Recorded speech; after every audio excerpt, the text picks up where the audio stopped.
दोस्तों आज राखी का दिन है और जो नित्यानंद आश्रम है धार में, जहाँ पर मतलब मैं रोज़ तो क्या कहूँ, लेकिन बाप जी जब बुला लेते हैं, जब उनका आदेश हो जाता है तो मैं आ जाता हूँ।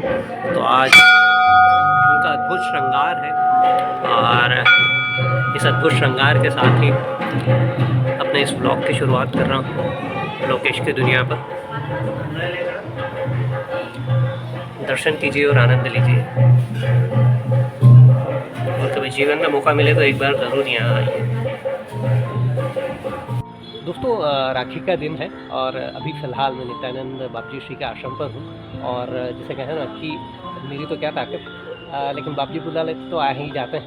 मतलब जिस भी दिन मौका मिलता है आ जाते हैं। और आज ये तीनों मित्र लोग हैं और साथ ही यहाँ के ट्रस्टी लोग भी हैं।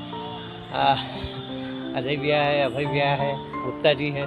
तो क्योंकि एक जगह मिल गया तो मैंने सोचा कि क्यों ना फ्रेम में कवर कर लिया जाए, तो इस बहाने ये पल याद रह जाएंगे। दोस्तों चूँकि आज आश्रम में था तो मैंने सोचा कि आपको आश्रम परिसर का थोड़ा सा दर्शन कराऊं। तो बेसिकली ये अंदरूनी एरिया है और अभी फ़िलहाल जहाँ मैं खड़ा हूँ वो राजानंद बाप जी का आश्रम, राजानंद बाप जी श्री का मंदिर है। और एक बड़े परिसर में फैला है यह आश्रम। और यदि आप आध्यात्मिक शांति की तलाश में हैं, यदि आप आध्यात्मिक ऑरा की तलाश में हैं, तो इस जगह आपको आना चाहिए। ये जो सामने दिखाई दे रहा है ये आपको गुप्त कैलाश दिखाई दे रहा है। यहाँ पर जिसे कहते हैं कि बाप जी श्री विराजते थे, आराम करते थे। कुछ बड़े त्योहारों पर यहाँ का जो कक्ष है, उनका जो कक्ष है वो खुलता है और उसका दर्शन करते हैं लोग। और यहाँ का जो वातावरण है वो इतना सुरम्य है कि यहाँ पर आपको मोर वगैरह आसानी से घूमते हुए मिल जाएंगे। और यदि हुआ तो मैं आपको दर्शन भी करवाता हूँ।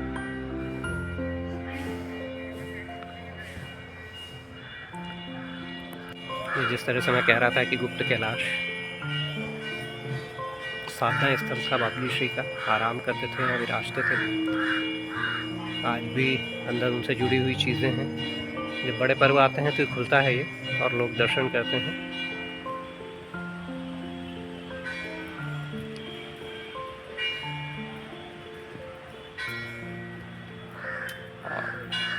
इस आश्रम से ही आपको धार का जो प्रसिद्ध गढ़कालिका मंदिर है, देवी मंदिर, उसके भी दर्शन हो जाते हैं। उसके शिखर के कहते हैं कि बाप जी श्री रोज उनके दर्शन करते थे। तो ये वो गढ़कालिका मंदिर, इस पर भी मैंने व्लॉग बनाया है। और ये फ़िलहाल मैं आश्रम से आपको दर्शन करवा रहा हूँ यहाँ पर। और ये कीर्ति मंदिर है। चूँकि दिन के 12 बज चुके हैं इसलिए पट बंद हो जाते हैं बाकी मंदिरों के। सिर्फ जो मेन मंदिर है उसके पट खुले रहते हैं, बाकी मंदिरों के पट बंद हो जाते हैं। ये लक्ष्मीकांतेश्वर महादेव हैं और ये एक मनोहारी दृश्य पूरे आश्रम परिसर का।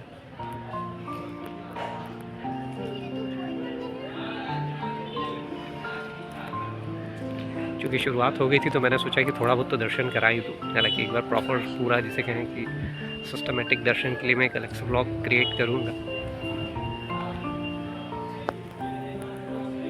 दोस्तों इस जगह आते आते मुझे करीब 20 साल हो गए हैं। 2004 में लाइफ में जब एक बड़ा सेटबैक लगा था और जब जिसे कहें कि चूँकि एक यंग एज थी, कुछ समझ में नहीं आता था कि कहाँ से रास्ता निकले, क्या निकले, कुछ समझ में नहीं आता था। तो उस समय अचानक मैं यहाँ आया था और अभी जिस जगह खड़ा हूँ यहाँ पर ये इस तरह से एक बैठक बनी हुई है, बैठने की जगह है तालाब के किनारे। पीछे देवी तालाब है। तो यहाँ पर बैठकर जैसे कहें कि घंटों उस समय वो जो पूरा दिन था वो ऐसा ही निकला था। और उस दिन मुझे एकदम ऐसा लगा था कि जीवन से कितने क्षण निकल गए, कितनी सारी चीज़ें निकल गई कि मैं आज तक यहाँ नहीं आ पाया। और 2004 से लेकर तो 2024 ये 20 साल, इन 20 सालों में जब जब बाप जी श्री की कृपा रही तब तब फिर मेरा यहाँ पर आना हुआ है। अपने होम टाउन में होता हूँ, हालांकि धार छूट भी चुका है, लेकिन होम टाउन में होता हूँ, आता हूँ तो फिर यहाँ चला आता हूँ। आत्मिक शांति के लिए, आध्यात्मिक शांति के लिए। और अभी फ़िलहाल श्रावण चल रहा था यहाँ पर। 1 महीने तक श्रावण में जैसे कहें कि ओम नमः शिवाय की कंटिन्यूस जो धुन होती है वो चलती है सुबह से लेकर रात तक, मतलब वो धुन बंद नहीं होती, पूरे 1 महीने श्रावण तक कंप्लीट चलती है। और यहाँ के जो बड़े पर्व हैं, दशहरा है, शिवरात्रि है, गुरु पूर्णिमा है, 4 बड़े पर्व हैं और उसके अलावा कुछ छोटे पर्व होते हैं जो यहाँ पर सेलिब्रेट किए जाते हैं। और ये पीछे आपको जयरदेश्वर महादेव मंदिर दिख रहा है। और ये जो पूरा परिसर है ये बेहद मनोहारी है, जिसे कहें कि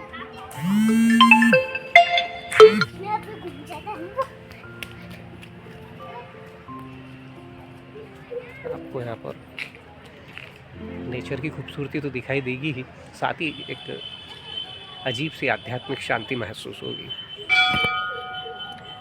यदि आप धार आएँ तो इस जगह को मिस मत करिए। मैं सोचता हूँ कि बाकी सारी चीज़ें तो आप विजिट भले ही करें हिस्टोरिकल पॉइंट ऑफ व्यू से भी, लेकिन धार में यदि आप नित्यानंद आश्रम आते हैं ना, तो जिसे कहें कि आप भाग्यशाली रहेंगे। आपका सौभाग्य होगा कि आप यहाँ तक आए। बड़ा मुश्किल होता है यहाँ तक आना। और अभी जैसे कहें कि अभिषेक चल रहा था बाबजी श्री का श्रावण में। यहाँ हर दिन पूरे जब तक श्रावण चलता है तब तक अभिषेक होता है और बड़ी ही आनंद वाली चीज़ें होती हैं। आप एक की व्यू देखिए,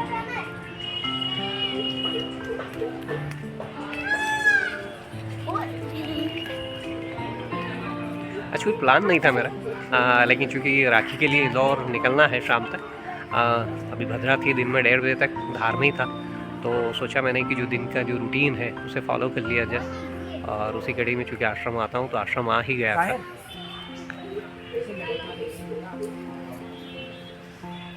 यहाँ आए बगैर जैसे कहना कि मेरा दिन नहीं कटता है। धार में रहूँ तो कोशिश रहती है कि मैं हर हाल में यहाँ तक आऊँ ही आऊँ।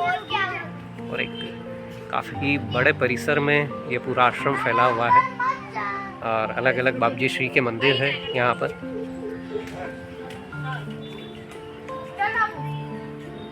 और तन्मय भाई दिख गए हैं मुझे, मैंने फ्रेम में ले लिया है। दोस्तों मैंने बाबजी श्री का जो दूल्हे वाला जो श्रृंगार था वो आपको दिखाया था, लेकिन जिसे कह रहा है कि यहाँ पर शाम होते होते फिर से दूसरी बार श्रृंगार होने लगता है। तो जो पुराना श्रृंगार है वो अभी फ़िलहाल हट रहा है और शाम के लिए अगली तैयारी हो रही है। तो इस तरह से अगले श्रृंगार की तैयारी।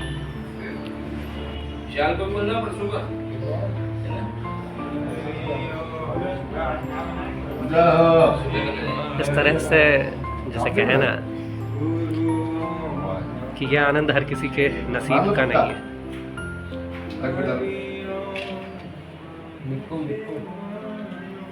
बाबजी श्री की कृपा होती है तब जाकर ये आनंद का ही नसीब होता है।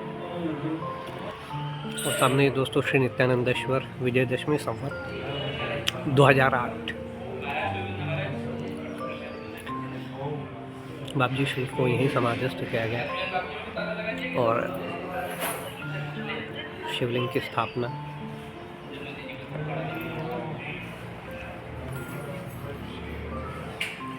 बाबजी श्री को भी दर्शन करवाना।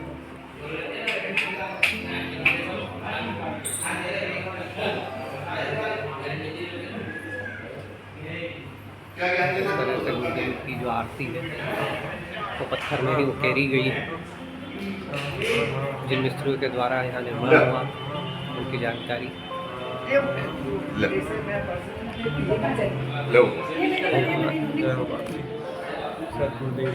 जय प्रभु जय प्रभु। और यहाँ जब तब आपको प्रसाद मिलता रहता है और उसका एक आनंद ही अलग है। तो दोस्तों आश्रम के दर्शन हो गए। इस बार संयोग रहा कि पूरे श्रावण मास में बाबजी श्री बुलाते रहे, दर्शन होते रहे। और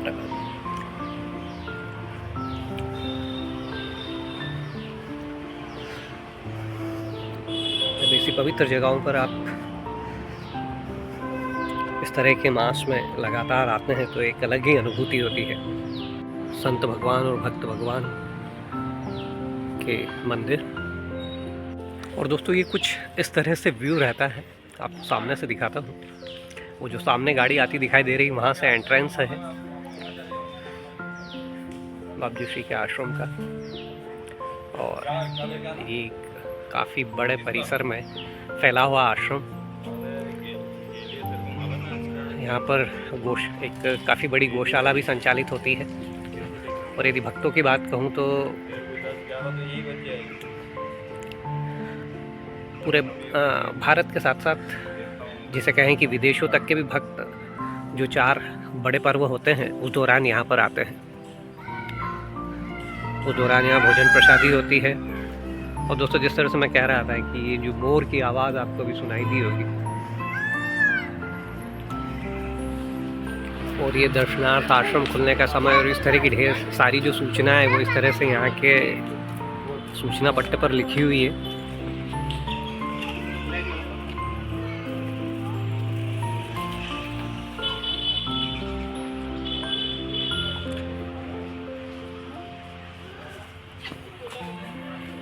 दोस्तों यहाँ से आगे बढ़ूँगा और आज दिन का बाकी जो दूसरे चैनल्स के लिए जो वीडियो है उनका काम करूँगा और 1-2 घंटे बाद फिर इंदौर के लिए निकलूँगा।